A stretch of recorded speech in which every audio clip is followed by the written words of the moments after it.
Slebovicích se začátkem prosince jako každý rok konal vánoční jarmark. Děti ze základní školy si nejprve pro své rodiče a příbuzné připravili krátké vystoupení v kostele a tak jsme si všichni mohli poslechnout tradiční vánoční písně a básničky. A s paní ředitelkou a panem farářem si popřát krásné Vánoce. Po besídce jsme se všichni přesunuli do školy, kde bylo k dostání nepřeberné množství různých vánočních dekorací a výrobků, od svícnů přes jmelí, třeba až po pečený čaj. Věnce a jsou třeba na dveře, na okno a jsou z papíru a nabarvené na zeleno. Nechci. Co prodáváte? Perníky. Jak do pekl? Moje mamka.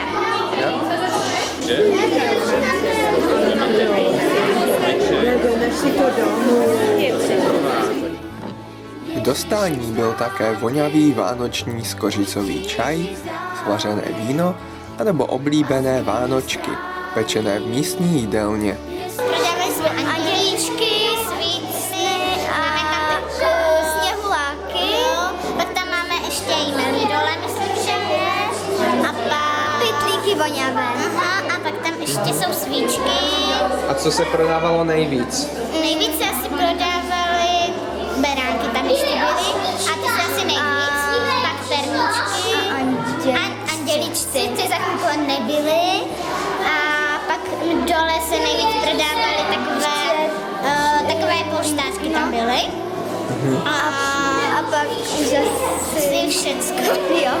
Co říkáte na to, že není sníh zatím na Vánoce? Docela dobré. Dobré? To vás nemrzí?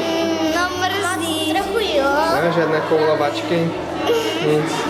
Ani neumím udělat kolik. Ne? Tak krásně. Tak jak se těšíte na Vánoce, děcka? Dobře. Co? Dopis Ježíškovi napsaný? Ano, napsaný, jo. Dlouhý seznam? Ano. A zasloužíte si to všechno? Jak se to vezme? Jarmark se letos opět vydařil.